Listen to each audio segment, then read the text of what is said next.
So like Travis said, my name is Jamie Rissi. I am currently the operations manager of Wellworth. We are a co-working space that is downtown St. Paul.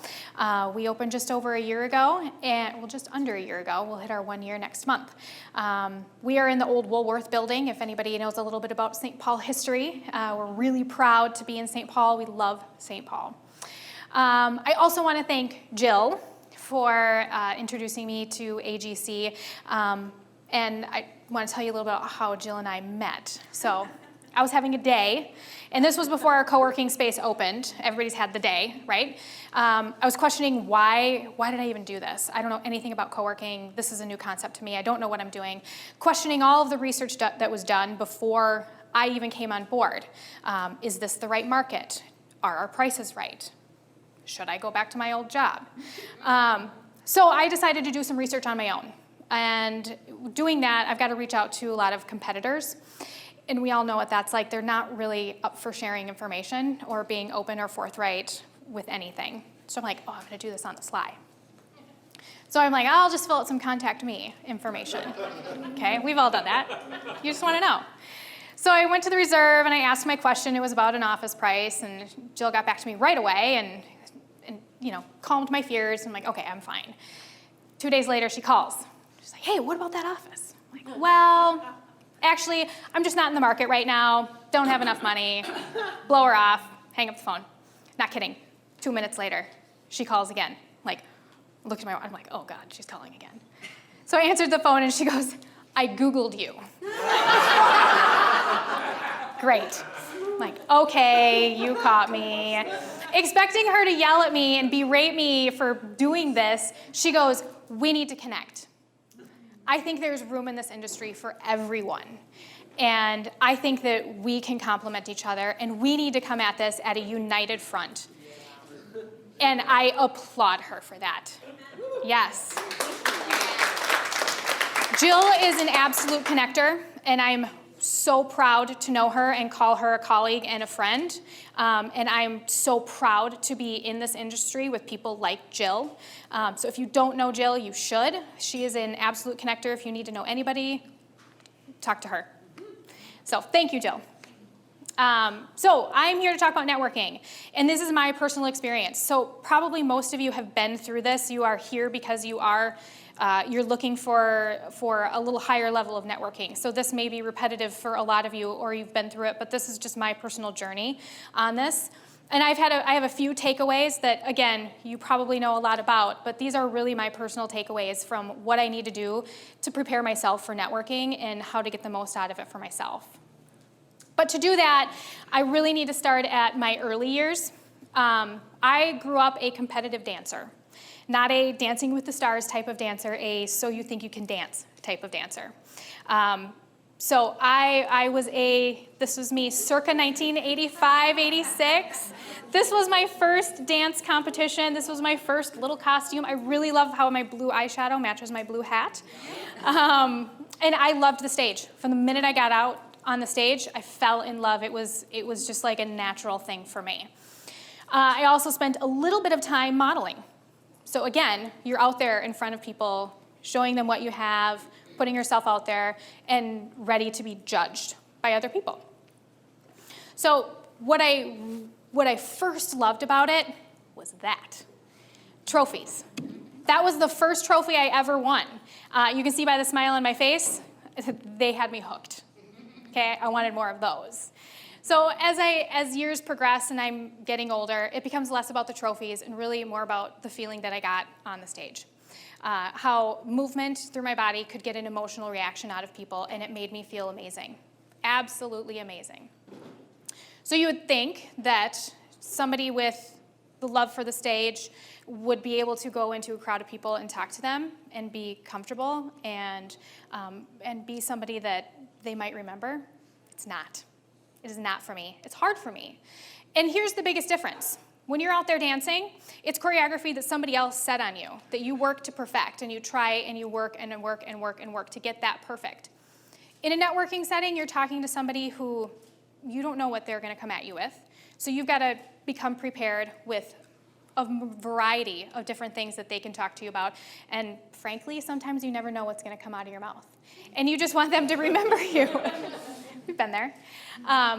So when I took this position and I reached out to people who would be willing to mentor me, to give me an hour of their time, to learn about co-working, what it means, most of them were saying, you should get out there and network. I'm like, I'm not ready to network. This is me being this brand, and I'm not sure what this brand is yet.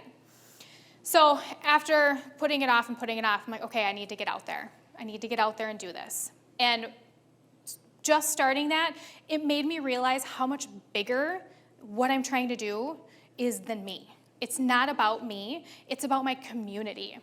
And it's about building the community that I want and that will thrive in a space that I'm providing. So I'm building this community at Wellworth, and it's beautiful. But it's more than just my community at Wellworth. We are so proud to be in St. Paul. St. Paul is part of our history. We're in the old Woolworth building for a reason. It's because we believe in the history of St. Paul and that the community of St. Paul is vital to our success. So really, my networking is about building my brand in St. Paul and to be a trusted brand in St. Paul. So as we're talking about networking, I have this anxiety about it, and it's not about being shy or an introvert, because unlike Travis, I am not shy, and I am not an introvert. I'm very much an extrovert, but I think I have this natural anxiety around talking to other people, and it is because we have a natural fear of being negatively evaluated by other people. This is a natural fear that we all have in us. My natural fears are, I'm a failure. I know I'm not, but we can think that. Will anyone like me in the room? Maybe, hopefully. And am I good enough? Am I good enough for this? Or am I too young? Am I too old? What's my crowd? So these are my natural fears that come to my mind. And I have to be able to control my thoughts. I have to control what is coming into my head. And it's corny to talk about self-affirmations. But it's so important, right? Yes. My husband is in sales, so he talks about self-affirmations all the time. And a lot of times I'm like, it's mumbo jumbo. But it is true. It's 100% true. So I have to have the courage to tell myself that I am successful. I am. I wouldn't be here today if I didn't have some sort of success. I've also had plenty of failures to go along with that too, but that also is very important to finding success. I am a likable person. People call me bubbly, so yes, I know I'm generally a likable person, and I'm passionate. Every single person in this room is passionate about what they do, or else we would not be here right now. We all have a passion of what we're following, whether it's with IT services or event services or co-working or law. It doesn't matter what you're doing, you're passionate about it, or else you wouldn't be here trying to build your personal and your professional brand. So throughout my short career of networking, I have come to learn there are many types of networkers out there. You've probably been, and you can probably relate to some of these, or you've talked to them, or you've been all of them. I've been all of them, personally. So the first type of networker that comes to mind is your direct networker. You walk into the room. This networker, they're here for business only. They're not here to make friends. They are here to get your business card. They're here to shake your hand. They're here to tell you their pitch. You're gonna give yours, and they're gonna walk away. The issue with this is that they don't ever get a chance to build trust. And let's be honest, do you buy anything without reading the reviews first? Anything? Nothing. No. If there's a new restaurant in town and your friend says, I went there and it's awesome, are you likely going to go there? Yes. So it is so important right now to build trust with people. We live in a digital age, and so everybody can hide behind a screen. So it's really important to build that trust, especially when you're talking face-to-face with someone. So as a direct networker, if any of you can relate to that, start building trust. Then you have the includer, and I love the includer. They're my favorite because they are just warm and welcoming. You can walk into their conversation and they'll just kind of wing you right in. They want you to be involved. They want to know about you. They want to know you on a personal basis. They want to know, do you have kids? How long did it take you to get here? How was your day today?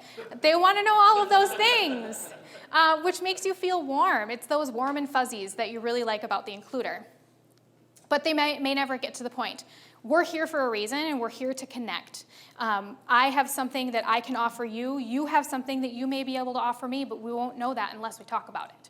So it's important to talk about those things. Then you have the seller.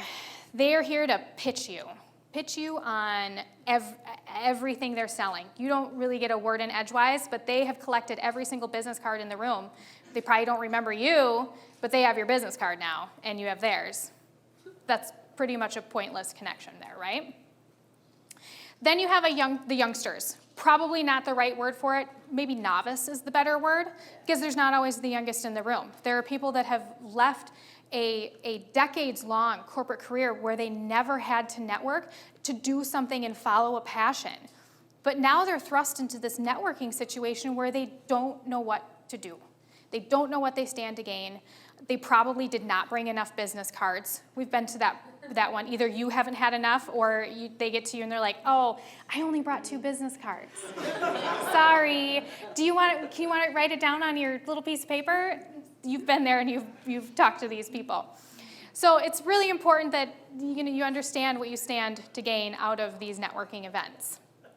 I have been every single one of these. Mostly I've been the youngster here, but I've learned a few things along the way. So there are 3 things that I've really had takeaways from my short career of networking. One is to have a goal and to have a follow-up plan. It's one thing to have a goal, it's another thing to not do anything with it. So maybe your goal is to get all of the business cards, okay? That's a fine goal. But the worst thing to do is let them sit in the bottom of your laptop bag or your purse for 2 weeks, and then after that you don't remember who everyone is, and then you just throw them away. So, like Travis said, he had, has anybody made a coffee date? So the idea is to get to know these people, to make a date, to have coffee. So it's really important that you have a goal and you follow up with that with a plan. So the next thing I knew is to know your elevator pitch. You all probably have an elevator pitch that has morphed over time, but it's important that you have some versions of your elevator pitch. There should be a 30-second version. Those are the high level. Here's the most important thing that I want you to know about me. We're not getting into any nitty-gritties. The 2-minute version, you get into the secondary level. You get into some nitty-gritties of why it's important. And then the third thing, you have the unabridged version, where somebody just gives you the platform. You can talk about your passion all day long. You can open it up to questions. So these should all be important in your arsenal of your elevator pitches, and know your audience and when to pull out which one. So the last thing, and this is really more what I had to learn, is to start small. I walked into a lot of networking, my early on networking events that were too big, too unstructured. I didn't know what to do. Again, I didn't know what I stood to gain, and it was hard for me to break into those conversations. So I had to take a step back and look at what types of events I was attending, and go back and start with the small, structured events so that somebody would give me instructions on what to do. I had to figure out if mornings or evenings worked best. For me, mornings and lunches work best for me. Evenings are tough, only because I have 3 little kids at home. But that will change, and I will be able to get out and meet more people in the evenings and a whole new group of people, which is really important to have a variety. And then the third thing is sometimes it helps to find a buddy. And not a buddy that just sticks with you the whole time, but a buddy that you can separate and somebody that you can fall back on when you find yourself standing there with no one to talk to and nowhere to break into any conversation. It's nice to have that buddy. So what do I do? What do I do to get me to keep signing up for this stuff? Because yes, as you understand now, it's hard. I made a commitment to myself in January that I was going to attend 1 networking event every single month. So thank you for being July for me. Even though it's at the end of the month, I have something planned for August, but thank you for being that for me for July. And I say yes. I say yes that I'm going to sign up. I say yes to Jill to face my fears and get up and talk to a bunch of people about something that I'm not super comfortable doing. I'm getting better. And I keep forging forward. And I keep doing it because I know that this is the long game. This is not instant gratification. This is the long haul. This is the marathon. It's not overnight that you build a community. It's not overnight that you build your professional network. It's ever evolving, and you will do it for the rest of your professional career and beyond that. So thank you for having me. I really appreciate everybody being here. I hope to connect with all of you tonight. And with that, I will give it back to Travis.